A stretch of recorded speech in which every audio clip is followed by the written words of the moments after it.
concert à Zobetao, ils ont le quoi que pour tout le moment où va concert les agité. Pour la mise à bêta qui bêta qui mais est-ce qu'il y a what est-ce qu'on au monde a marqué les ala wana pour bêta il y a mis un film de mon concert. Ils ont la coûte plein craqué. Et nous au moins on le billet zate batte belé base la femme doulé wana. Et ça là est tapage. Pour la première fois, il va frontière, parce que il y a un tembe à quitter na sileter. Mais il non, moi il banda aéroport, il y a qui bitumba, asperitas, ma femme bada qui belé, na bana moura. Pour bana moura, monsieur bada na ba comprendre lingala te, qui soit parce que ba non comprendre te ba première fois ba mona qui ba foni ba frontière nini, ba te belé ba c'est la na ba c'est bon héritier. Il y a mon temps wata ya qui arrive à wata fa bimane, il a qui passe ba fingo beta makiana, et là ça qui azana makambu. Ala makambu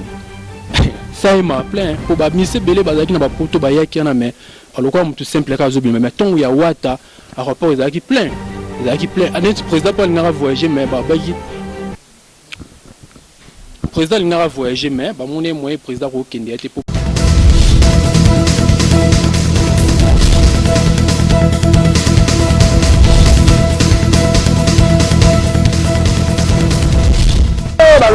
Abonnez-vous massivement. King Elengi TV, Yangonde Makam. King Elengi TV. Yannick Wenge, Yonde Makam. Yomotema yoma banzo na ngai. Très bientôt Yannick Wenge. Yannick Wenge. Voilà, bonjour, bonsoir, ça dépend de l'heure que vous suivez cette émission qui est présentée par Ange Rova Balobi, la taille avantageuse. Bienvenue sur King Elengi TV chez mon boss Yannick Wenge Balobi Yangonde Makambo donc Yangonde zo cartonné chaîne oyo ezo pesa bino makambo ezo pesa ba actualité oyo ezo lekana na monde. Na lobi merci lisusu na mon vieux Aimé Kapongo, le gouverneur de la ville et puis un grand merci à mon ami Christelle Kabeya donc il y a longue date. Sans pourtant tarder na cette émission on a memeli bino oyo azamoko parmi oyo na benga ka ba soda ya makasi ya Latim wata parce qu'on a nenge ya Cape Town parce que tous en direct ya Djobou mais bonjour yanga mère Anjova. Bonne santé. Santé bien obe. Pour la bateau on est ba Hollande biso ba ebité Yannick Wata azanani omeka ko pesa biso moi intrope baso ko s'abonner massivement sur chaîne oyo ya King Elengi chez mon boss Yannick Wenge balobi yangonde makambo. Bato neti ba ebiote bazolana miso balinka pe ba yeba Yannick Wata azanani asalaka nini na kati ya la team ya Cape Town. Dans la team Cape Town, on a le quoi fondateur les amis de Wata. On a pesa idole, on a pesa idéologie, on a contacté ma master tout créer moi base. On a nengi à Cape Town, il y a au moins tous les amis de Wata Cape Town. Donc, si je comprends bien, il y a le fondateur, il y a les amis de Wata Cape Town. Ah si, on est fondé, puis on a pas marqué c'est banda kinga. À part cause à la fondateur parce que naebi ke bozana tozana ba président neti président Presley ba ikula ba soda makasi ba Patrick procureur bazali ba la Pulga ba Fofana ba Diamant Nicole Beni donc yo siko na kati ya mouvement rôle non à part cause à non fondateur parce que rôle nous arani na kati ya mouvement na kati les amis de Wata Cape Town te na moni ni za de abongo za de makambo na ngamo tant que fondé na roza te ke na za na ba rôle pour le président Bazana, ma présidente Baza, ma secrétaire Baza. Bon, on est en rose, bon, on est bon, personne ba projet na bon rôle au ni ba jouer na katia. Bon, on a joué à rapport. Président Robenga Yannick Talabou na bien OK mon président. Tout ça là. Avant on a les canons pas président banda non pas secrétaire. Secrétaire a santé tout ça la betozong ça vient na zaka lokwa membre simple mais na za fondateur. Ok, tout mais comme peu kolobela sur anniversaire parce que nabi que chaque fois ba événement ce que zali na kata la team les amis de Wata pe libana même na Congo ba sala ka ba anniversaire mais tout moni touro yo anniversaire utako leka na Cape na Cape Town et loko salima kité pona nini c'est parce que na Cape Town to sala maman événement to zaki na ba confinement ba rené zaki té na monde entier mais to ba fongo lisco biso na Cape Town parmi batali boso au monde bapolo il y a mis ange mi demo et la tami partout parce que pour na biso to sala événement bien donc mon caméraman Yannick Wenge bendela nga pena bi ba mona pena polo mi ange mi demo omoni avant ngola la ta paralata Cape Town to banda ki idéologie wana yo mona ki na stata mokonzi bakomé que merci les amis de Wata Cape Town. Donc binonde bo pesa ki makambo puis batu bazui balandi bino. Te pesa makambo te travailler ensemble biso Angola, Djobo, Paris, biso no tozaka bana papa moko. Mais biso to banda qui se connaît lancement. Les 5 non si aux allez na biso ensemble les 5 juillet. Ezaki maman événement monde entier ningana ki omoni seja lobeke biso nyon s'afrisi moto sangana ndenge ya Djobo. Ya moi to ya ki délégation Cape Town to ya ki ko représenter ba massa na biso Cape Town. Parce que la monnaie peut fête et les canaki bien anniversaire et les canaki bien où et passé qui le 29 il y a un mois passé na monnaie qui peut présence il y a Katimbi et maman présidente on est à Djobo na monnaie qui présence il y a Katanga on a bien ka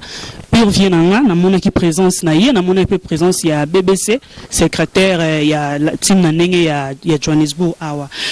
Tomoni dernièrement pe Gogan Totorina ya tembe a otozonga kin siko okolo bani pona arriver na ye na kin. Et ça l'a été tapage pour la première fois bafongoli ba frontière parce que bamoni ko yemoro moto na tembe a kiti na sileter mais zaki non moi li banda aéroport ezaki bitumba ba spiritas ba fani bazaki belé na bana mora pour bana mora musu bazana ba comprendre lingala te qui soit so ba non comprendre te ba première fois ba mona ke ba fongoli ba frontière nini ba te belé ba zela na ba c'est bon héritier yo monto wata ya qui arriver wata fois bimane ezaki passe ba fingo beta makiana et là c'est que azana makambu ana makambu ça il m'a plein pour ba mise belé bazaki na ba poto ba yaki na mais aloko mutu simple ka zobi mais ton ya wata aéroport ezaki plein anet président pas ngara voyager mais ba bagi président ngara voyager mais ba moné moyen président ko kende était pour ba tapage ezaki na aéroport arrivé ya héritier wata pour la monnaie pozo kumisa trop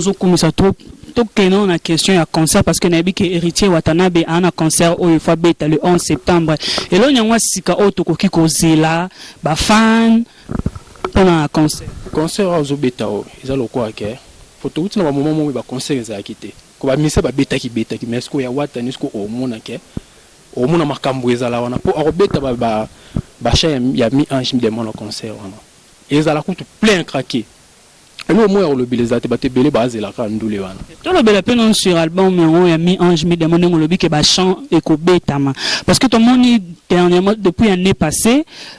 tozela qui peut mis ange mi parce que tozela en pendant longtemps depuis l'année passée 2019 to côté même en 2020 tout ça même na confinement et tout ça mon que goga na otozonga nekin kala mingité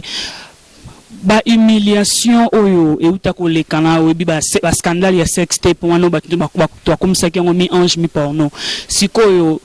album e ko beta makasi ou comment wata beta déjà pour François monde entier il a mis ange mi démon et que beta wata na makambo alors ate ba pecham sur beti e yo kanya atati oyo ko yo mona chambre. C'est pour ça que scandale wana ekoki ko affecter pe album que album e beta mité parce que eza makambo ya Sony comme on a leader munene ya mboka na biso héritier Watanabe Gogan donc la kisa nzoto ne libanda et puis ko exposer pe nzoto ya la fille au moment que somehow ekoki peut-être ko diminuer pe ba fan pe ba ko kima te mais Olanda Gogate chez Papi Mboma aseskiza adeva ba mama tout wata rosala arsante zaka ki ba jaloux ne ba ngai ba sala mo iloko mobo pour ba tout fait goka parce que ebi que ko s'excuser devant caméra na acte on a déjà que c'est ça le métical le métier ba toza biloko mi balé différent te balimbisa raba to mo ba bo ma ba to balimbisa ba asale lo monte asexcuser ki zaka ni ba to ne balinga ba mema on a ba nengi mobo pour ba tumsi boyo kana te tango ki ka héritier sali boy ba ke na on a ba niveau mobo pour donc c'est que selon yo ozoni ngoloba ke acte on a batu basala ki wana contre héritier Watanabe zaye qui semble hapona ko étouffer album ne ya mi ange mi demo autos et les obima bientôt si en réalité mon kilo mozo mona ke ezaki bitumba ba combattre venanga mais ba kokara été yene makambo et à part événement les gars non ba bosana ko ba zelani mi ange mi demo to comme un peu to comme na biso ko chité to comme presque à la fin émission na biso pona ba chant nini o ke ba tu pe ba ko vanda ba zo zela ba yoka na kati ya album mi ange mi demo o pene ko beta pe e kangi pe na mokili mobimba presque tous les chants e beta neti na ningi no to na ninga Djobo ne do ba Rick Mandale ke beta ni e roma ni tout e ko beta surtout ke na ninga kin ya Rachel Futa ekobeta bachenze belé beta wana ye makamba te belé bazela na demande ba chamba ba luka ba somba ba chamé wata clôturer déjà o ba yebi ke wata so ayembelio okoyebana loneti mama Bernadette Masengso wata to yebele wapi asomba sous chambre sous oyoka sous BM na mi ange mi démon so oyoka sous degré ba omimaye. Voilà, ça c'était Yannick Watanabe nakati ya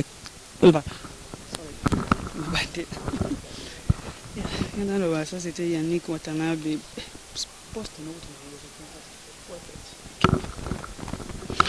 Ok, voilà, ça c'était Yannick Wata, le fondateur de les amis de Wata, Cape Town. Comme une souka ya émission na biso, message nini okoki kopesa na ba fan balandi ope bazota la émission. Na puisque tous les frères union sa Wata et monde entier, Paris, Bruxelles, Afrique ici, tous a toujours together,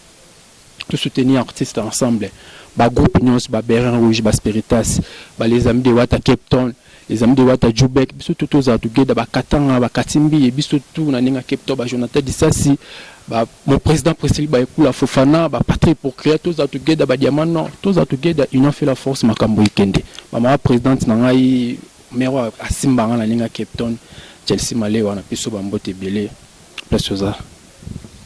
Ok, to comme la souka ya émission oyo, merci na batu tout obabane ko la émission bobo sanate ko s'abonner massivement sur Kin Elengi TV chez mon boss Yannick Wenge Yangone Makambo. Donc tout le monde on se voit à la prochaine.